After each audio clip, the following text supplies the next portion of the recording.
ವರ್ಷ ಚೆನ್ನಾಗಿದ್ದು ಅವಳ ಕ್ಯಾರೆಕ್ಟರ್ ಸರಿ ಇರ್ಲಿಲ್ಲ. ಮನೆ ಬಿಟ್ಟು ಹೋಗ್ತಾ ಇದ್ಲು. ಅವ್ರ ಅಚ್ಚರಿಯೆಲ್ಲ ಸಪೋರ್ಟ್ ಮಾಡಿಕೊಂಡು ನಮಗೆ ನಮ್ಮ ಅಮ್ಮಂಗೆ ಎಲ್ಲರಿಗೂ ಗಲಾಟೆ ಮಾಡಿ ಹೊಡೆದಿದ್ದಾರೆ.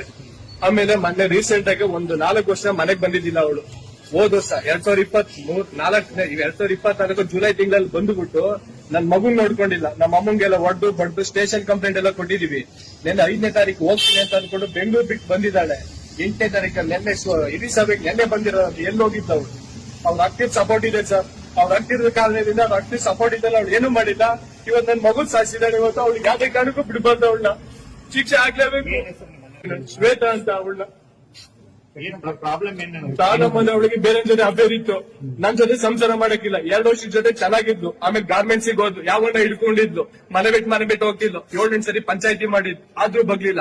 ನಾನ್ ಕೆಲ್ಸಕ್ಕೆ ಹೋಗ್ತಿದ್ದಾಗ ಮಗು ಬಿಟ್ಬಿಟ್ಟು ಮನೆ ಬಿಟ್ಟು ಓಡೋಗಳು ಬಂದೋಳು. ಈಗ ನನ್ ಮಗುನ ನೆನೆ 8ನೇ ತಾರೀಕಿಗೆ 5ನೇ ತಾರೀಕಲ್ಲಿ ಗುರುವಾರ ಕರ್ಕೊಂಡು ಹೋಗಿ ಇವತ್ತು ಮಣ್ಣು ಮಾಡಿದ್ದಾರೆ. ಇವತ್ತು ಇದೆ ಸರ್.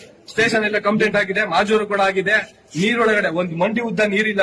ಅದ್ರೊಳಗಡೆ ಮಗುನ ಮುಳುಗಿಸಿ ಸಾಯಿಸಿದಾಳಂತೆ. ರೀಸೆಂಟ್ ಆಗಿ ಮತ್ತೆ ನಿಮ್ದು ಊರಿಗೆ ಕಳಿಸಿದ್ರು ಪ್ರಾಜೆಕ್ಟ್ ಬಂದಾಗ ಮಾಡಿ. ಅಂದ್ರೆ ಅದು ಮಗುನ ಕರ್ಕೊಂಡು ಹೋಗಿದ್ಲು. ಅವಳೇನೆ ಹೊತ್ಕೊಂಡೋಗಿ ಅವ್ರ ಬಾವ ಫೋನ್ ಮಾಡ್ಬಿಟ್ಟು ಮಗು ಅವಳ ಹತ್ರ ಇರ್ತಾ ಇಲ್ಲ, ಬಂದ್ ಕರ್ಕೊಂಡೋಗಿ ಅಂತ ಅನ್ಕೊಂಡು ಜನವರಿಲಿ ನಾನೇ ಹೋಗಿ ಕರ್ಕೊಂಡ್ ಬಂದೆ ಮಗುನ. ಅದಾದ್ಮೇಲೆ ಹೋಗೋದು ಬರೋದು ಕರ್ಕೊಂಡು ಹೋಗ್ತಿದ್ಲು, ಬರ್ತಿದ್ಲು. ಹಂಗೇನೆ ನೈಟ್ ಇಲ್ಲಿ ಇದ್ಲು ಸರ್. ನಾನು ಡ್ಯೂಟಿಗೆ ಹೋಗ್ಬೇಕಾಗಿತ್ತು 5ನೇ ತಾರೀಕಲ್ಲಿ 8:15 ಸುಮಾರಲ್ಲಿ. ನಾನು ಪೆಪ್ಸಿ ಕಂಪ್ನಿಗೆ ವರ್ಕ್ ಮಾಡ್ತಾ ಇದ್ದೀನಿ. ನಾನು ಬೆಂಗಳೂರಲ್ಲಿ ನೆಲಮಂಗಲ ಫ್ರಂಟ್ ಅಲ್ಲಿ ವರ್ಕ್ ಮಾಡ್ತಾ ಇದ್ದೀನಿ. ನಾನು ಮಗುನ ನೈಟ್ ಇಲ್ಲೇ ಕರ್ಕೊಂಡ್ ಬರ್ತಾಳೆ ಅನ್ಕೊಂಡು ನಾನು ಡ್ಯೂಟಿಗೆ ಹೋದೆ. ಇವತ್ತು 2-3 ದಿವಸ ಆದ್ಮೇಲೆ ನನ್ ಮಗು ಏನಾಗ್ ಸಿಕ್ಕಿದೆ ಇವತ್ತು.